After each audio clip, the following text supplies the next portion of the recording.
Hey everybody, it's Commander Clyde. Welcome to another patch notes review show today on the channel. Looking at 7.8, God of the Moon. Got your boy Tsukuyomi here, the new E-boy to Smite. Susanoo, look out. Anyway, here's the nice picture down here. All that stuff. Let's talk a minute about the abilities then. This will have more context later when hopefully I do a gameplay video. PTS ought to be up tomorrow, so you should see a Tsukuyomi video for that. Anyway, let's talk about the passive first. Shingetsu and Mangetsu. Pardon me if my pronunciations are not good. It's Japanese, and I am not great with that. Tsukuyomi wields Shingetsu in his left hand and Mangetsu in his right hand. When these weapons damage an enemy, they become empowered. Empowered Shingetsu gains 50% cleave and restores mana. Empowered Mangetsu deals bonus damage and restores health. Let's get mana heal, health here, heal, basically Freya passive, and then bonus damage. Of course, I don't think that's nearly as potent as the thing with Freya was, but you know, there it is. Built-in sustain is always something we'd like. Darkmoon Shuriken, which is number 1 ability. Tsukuyomi calls upon Shingetsu, summoning forth a Darkmoon Shuriken. Shuriken damages enemies and stops on gods sticking to them. If Tsukuyomi gets close to the god, he retrieves the Shuriken and reduces its cooldown. After casting this ability, Shingetsu's next basic attack becomes ranged. This attack steals movement speed from the enemy hit. Shuriken damage 85 to 285 plus 90%. 40% cooldown reduction. Movement speed steal of 25%. Cost 50 to 90, cooldown 10 seconds. Kusarigama is number 2. Shingetsu and Mangetsu form themselves into Kusarigama. Tsukuyomi swings the weapon to his left and right, damaging and disarming enemies hit. He then swings the weapon forward with more force, stunning enemies hit. While channeling, Tsukuyomi gains 33% movement speed and is immune to knockback effects. So this god is obsessed with movement speed, clearly. Anyway, initial swing damage 35 to 135 plus 50%. Disarm duration scaling 1.5 to 2.5 seconds. Final damage 70 to 290 plus 80%. And finally stun damage 1 up to 1.4 seconds. Cost 70 to 90 mana, 14 second cooldown. Ability number 3, Silver Moon Caltrops. Tsukuyomi holds Mangetsu aloft as it erupts into starlight, sending stars falling to the ground. As they land, they become caltrops, damaging enemies in the area and slowing them for 2.5 seconds. Enemies who move inside this caltrop field take damage and are slowed again. After casting this ability, Mangetsu's next basic attack becomes ranged. This attack deals bonus true damage. So I see the idea here, so I guess you can throw that down, hit that, and then combo with this, hit that, and you get the 2 ranged attacks. Really interesting things here. Do that to slow, better confirm this ability. Of course, use your Mangetsu basic attack, ranged attack, then hit this. Hit the Shingetsu ranged attack and then run up and get your Shuriken and hit him with the big boy here. So these combos are making sense here. Pretty nice. Alright, damage is 20 up to 90 plus 25% of your physical power, which I guess is dealt 5 times. I would think it'd be every 0.5 seconds, but I don't know. They don't explain how often that deals damage. Anyway, slow 15 up to 25%. True damage 5 plus 40% of your physical power. That is on the ranged attack from Mangetsu. Costs 40 to 60 mana, 14-second cooldown. And finally, the big ultimate, Piercing Moonlight. Tsukuyomi channels the power of the full moon, gaining crowd control immunity and 50% damage reduction. So it's kind of like Chalk Ultimate in terms of he basically gets the same thing for that. He fires forward 4 powerful piercing beams of moonlight. Enemies hit take damage and become marked. Each beam can hit up to 3 enemy gods. And here comes the anime part. After firing all beams, Tsukuyomi charges forward at light speed, dashing through all enemies in the order they were hit, dealing heavy damage. Tsukuyomi will end his dash at the final enemy hit. At which point, if they're not dead, then do everything else. This seems like an ultimate you would lead a fight with and then do all the fun stuff after. Anyway, beam damage for each beam, 30 up to 110 plus 20%. Dash damage is 85 up to 215 plus 55% of your physical power. Cost 80 to 120 mana, 90-second cooldown. So that's the description for the abilities. Doesn't mean a whole lot right now because you can't see it happening, but tomorrow though, remember, ought to have the gameplay video out. Anyway, skins here, we don't really pay much attention to skins. Nice purple.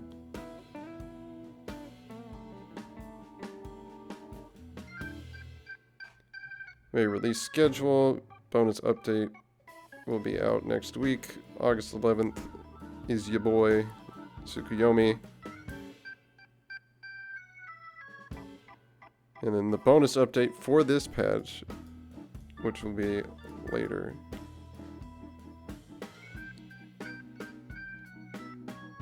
Oh, right. Project Olympus stuff, we don't care because they don't really, bother with things that are necessarily great. These are just usually little details that make certain things better, but it's original intent with Project Olympus was, I thought, to improve the playability of the game, but a lot of the changes for that haven't really been of that nature. Anyway, Jungle Fog. Let's talk about fog. The atmospheric fog in SMITE will not be allowed to be edited via player.ini settings. That's a file type in the game files. All fog-related settings will be removed. To enforce this, the fog is an artistic detail not to be confused with Fog of War. Fog of War causes gods to become invisible at certain ranges and has never been editable by players. Atmospheric fog exists purely for thematic and aesthetic reasons. All the maps in SMITE are designed with the assumption fog will be there, and many unintended things can be seen if fog is disabled.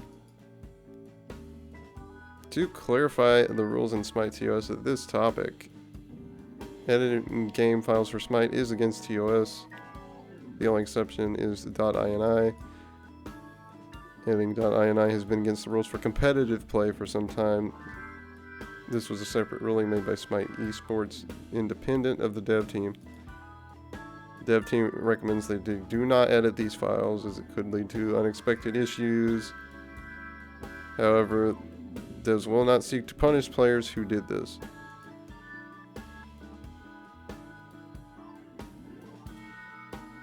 Anyway, the big to-do about this was that I think some people figured out how to remove fog files to remove the fog and found that their game performed considerably better without the fog enabled, which means the fog takes up a lot of game resources and could make you have a lot of drop frames and just run less optimally because the fog existed. So that's why some people have complained and said that it should be an option to be able to turn it off. But if the aesthetic changes are of the aesthetics of that are also intended to hide things, I don't know what the devs really want to do there. Seems kind of annoying that you would have something that's just atmospheric like that that takes up more game resources than anything else. Okay, so Madtasker's tail will change colors based on what acorn he has. There you go. And the following, and all of these skins have had that effect added. No glow when you have a tier 1 or no acorn. Default blue with a tier 2, and then specific color on the tier 3s. Bug fixes. Fixed an issue where PC players using gamepad mode would have difficulty accessing the item shop. These are always weird to read. Fixed an issue where PC players' chat window would lose focus while typing. Thank you. Fixed an issue while hovering, highlighting tier 1 and tier 2 items in the store would show the entire tree. Fixed an issue where game tips were being truncated for some languages. Chess. Fixed an issue where some chess had incorrect text and could not be acquired. What? This was fixed in a previous hotfix. And any players who experience this issue should have their chess gifted back to them. Supplies to level up rewards, commendation, rank split. General gameplay quest. Fixed an issue where new players would not earn progress towards quests. I usually just skip the bug section because this is boring stuff.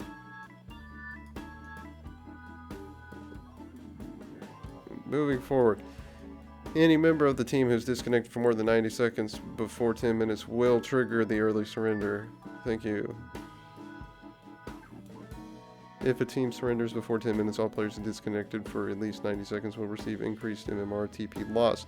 If players on both teams have triggered early surrender, it's likely the game isn't in a good state and the match results will be discarded so players on both teams can get to a healthy match faster. Players DC'd when this happens may still receive deserter status, however. So, to, I think, clarify here, this applies specifically to if there was an early surrender. You could, of course, not early surrender, and then the player could reconnect afterward, and then they'd be okay.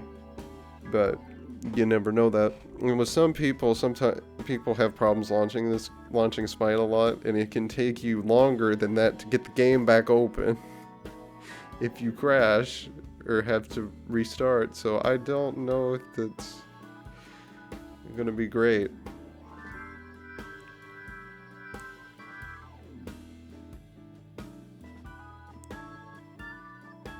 Let's see. Wind Demon fixed an issue where the item did not appear in filtering for penetration. Cursed Ankh fixed an issue where this item was not dealing the intended amount of damage to enemy health shield. Polynomicon fixed an issue where the item passive buff bar icon had no visible duration. Hydra said the same. I don't know. Fixed an issue where he could use his ultimate and Aegis at the same time. What? That's just weird. Fixed an issue where Flurry... Oh, I read the god name, Ingenious. Ratatasker. Fixed an issue where Flurry was not affected by cooldown reduction. Fixed an issue where Acorn used in lobby animations would be much smaller than intended. Fixed an issue where his passive text was still showing his old passive. That's a problem. Merlin Eclipse. Enemies hit by Eclipse will no longer take damage over time when leaving the area via untargetable state. Wow. Here, fixed an issue where this god could crash games. Now it can be played. Ardio's back. Fixed an issue where this god could crash games and now it can be played. This may not be in effect until the 11th, so no Ardio video until... God damn it. I'm so mad, dude. I wanted to make an Ardio video because she got buffed. And I may not be able to play her until August 11th. That's great.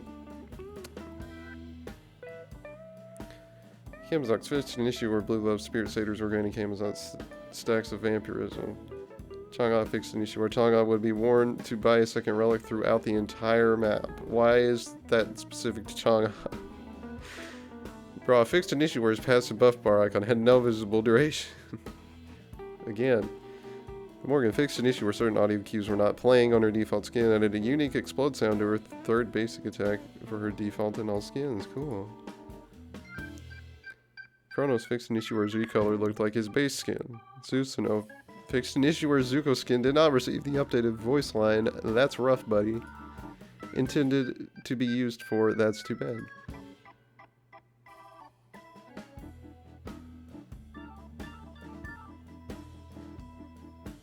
Avatar Aang and Avatar Korra updated their voice packs to use the multi-voice sound that they use in the show in these forms. These lines have not been changed.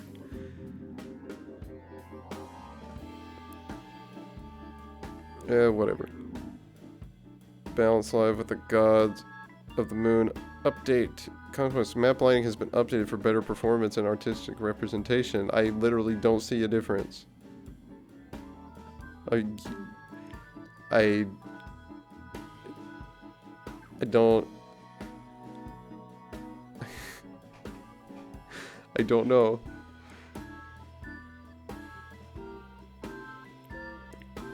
Gold Fury, Oni Fury. Primal Fury will now immediately restart channeling on a new target. If they become leashed, they must successfully complete a channel before the ability goes on cooldown and they resume basic attacking.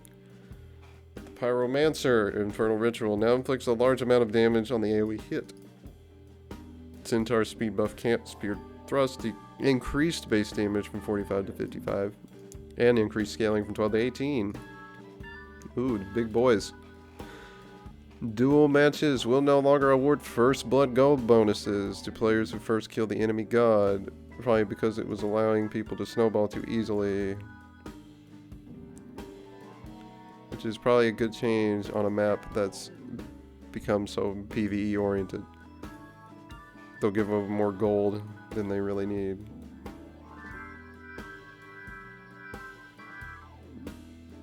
Mask item tree. Recently we have seen a lot of discussion around the masks. These items provided opportunities for class shifting but were nerfed when their goal was realized. The masks ended up creating some unique balance problems that we have since adjusted on God's base kits.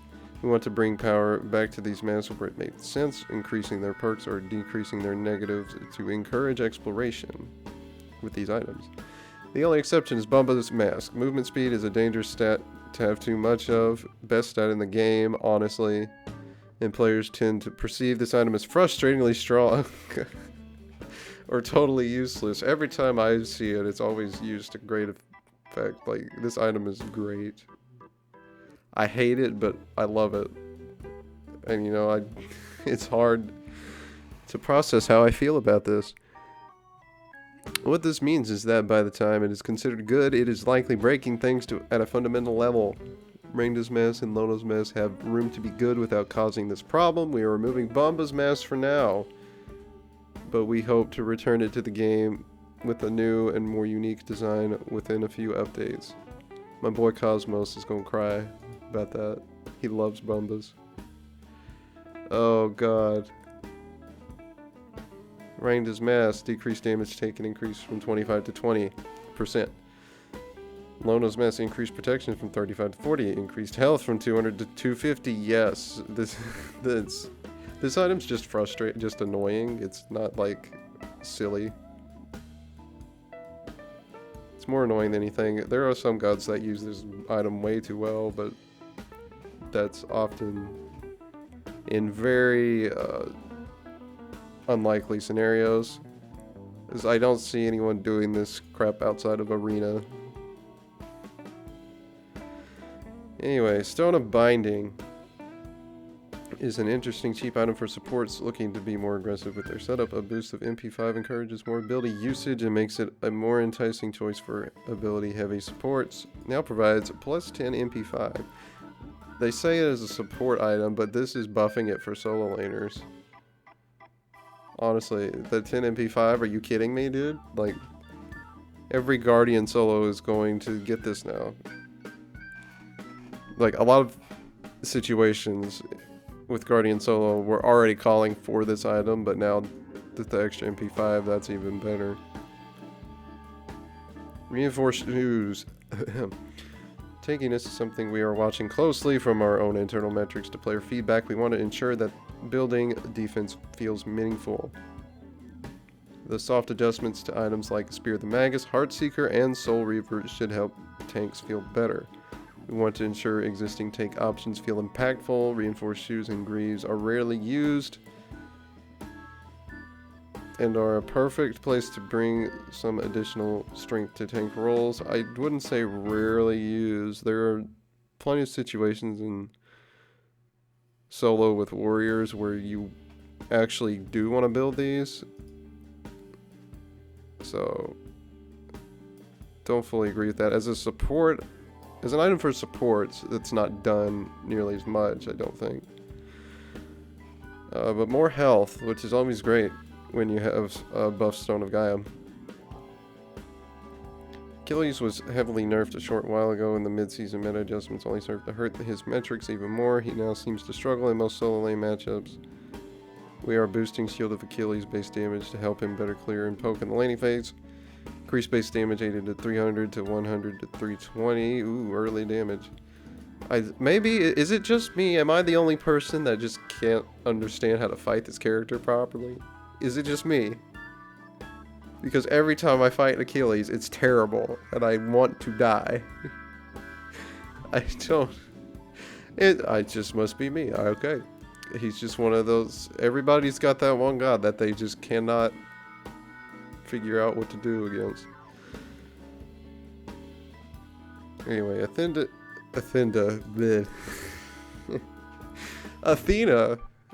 Athena tends to be a solid option in competitive play, but more on the fringe everywhere else. Her ultimate Defender of Olympus highlights skilled Athena players, and we want to better award Athena players who really know when to help their teammates caught in a bad situation. I still got that in my head. I'm trying not to laugh again. But oh no. Defender of Olympus. Increased damage mitigation given to the targeted ally from 20 to 30%. Yeehaw. Wheelix has moments to shine, but even in strong matchups she struggles, and mid-season seems to have taken a toll on her power. Wheelix is getting some help in both managing her playstyle with a reduced mana cost burden and in direct power Feather Step base damage. Additionally, Tsuku has learned to strafe more effectively, making it easier to position during combat. General increased base mana from 220 to 240. Increase MP5 per level from 0.27 to 0.46.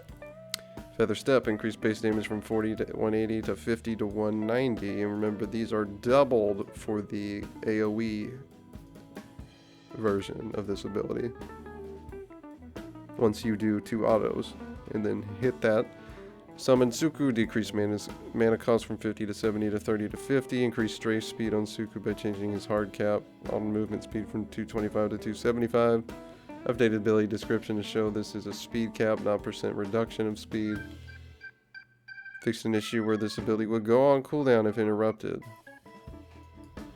This was fixed previously in 7.4 but was not listed. Okay. There you go. A little bit more stuff for Wheelix. Bacchus, this a big boy. He's a perpetual meta pick in non-conquest game modes with his ability to mitigate and dish out serious damage. He's still struggling conquest though, even with his changes to Chug last year. We are increasing his Belch base damage back to a previous value to help him better compete versus other duo laners. Belch of the Gods, increased base damage from 20 to 80 up to 25 per 85 per tick. So, nice buff there. I think Bacchus's main problem is he's a very aggressive support, and I think a lot of players tend to struggle with executing that properly, and I think that might be more the problem at times. Because you don't see as many people playing this or playing Jing Chen or playing like Kuzumbo. Those aggressive supports are sometimes hard to play correctly because it's easy to put yourself in a horrible position in Conquest and just die, but hopefully that'll help him a little bit. I think Bacchus is still a pretty strong character. Bastet, similar to that god. that we can't say. Her rework released strong, but with multiple nerfs, she is now struggling to make an impact. Pounce's scaling gives Bastet the extra kick she needs late game and should help her succeed in the assassin role.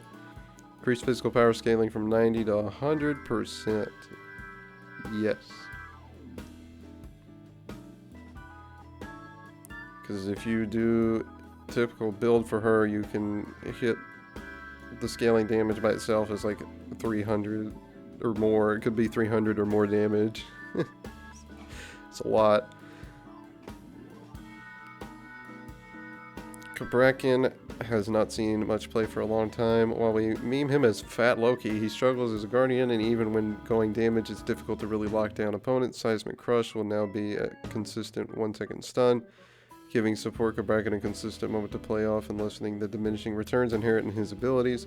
Tremor will also no longer cause minions to spiral around, making it easier for Kabrakin to group minions for himself or his teammates for clear. So do they just go straight in a line? I guess so. Seismic Crush, this stun from this ability no longer suffers from diminishing returns, so you get the full stun every time you use it. How about that? Tremors no longer Tremors minions, instead pulling them more directly to Kabrakin. Okay. So yeah. Let's pull them in more of a straight line toward him. And here's Chuck, everyone's favorite voice pack. It can be a solid god pick, but never quite a top pick. Mid-season 7 is no different for Chuck. Rain Dance brings unique area control, attack speed, debuffs, and self-sustain, but its cooldown made it very restrictive. No. The lower cooldown opens up additional options.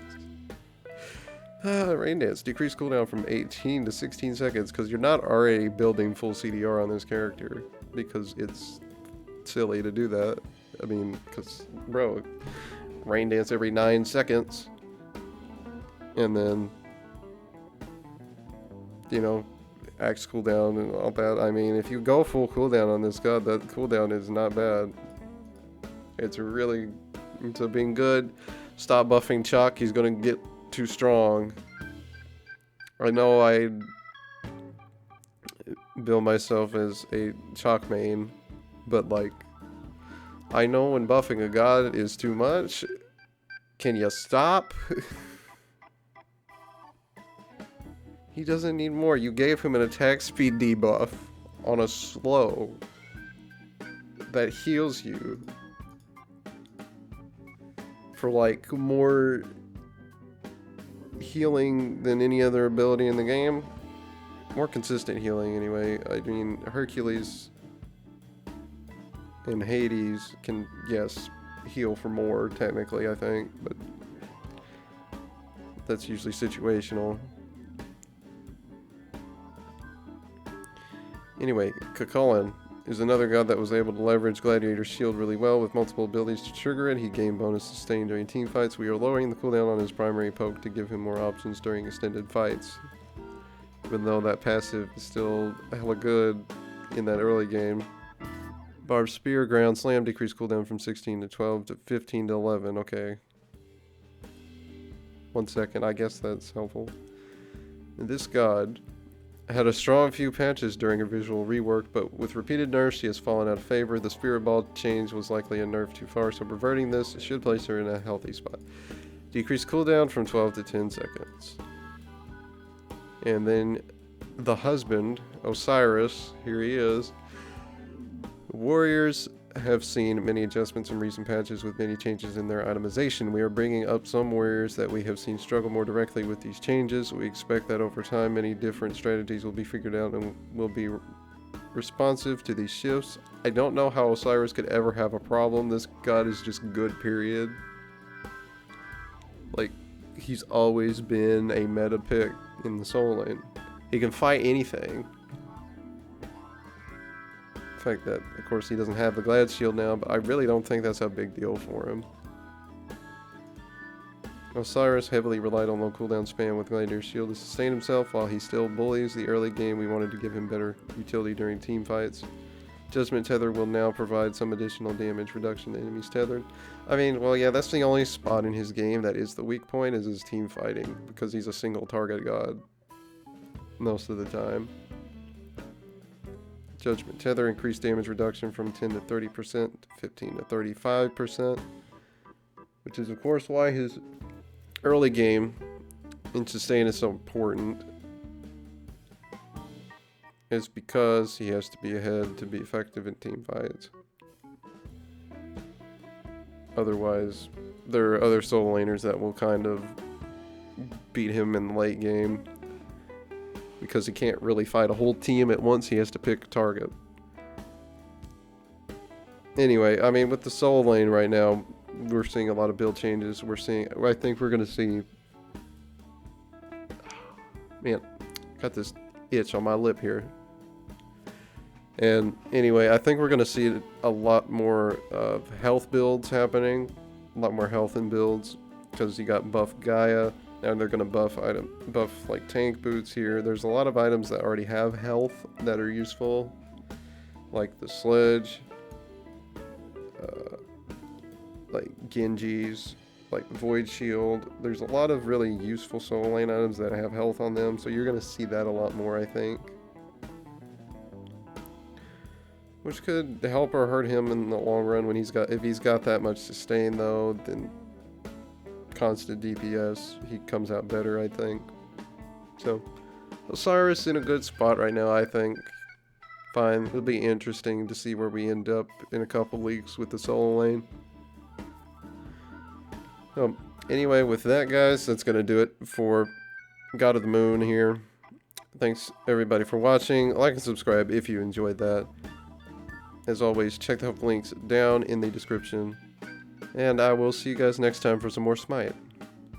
Have a good one.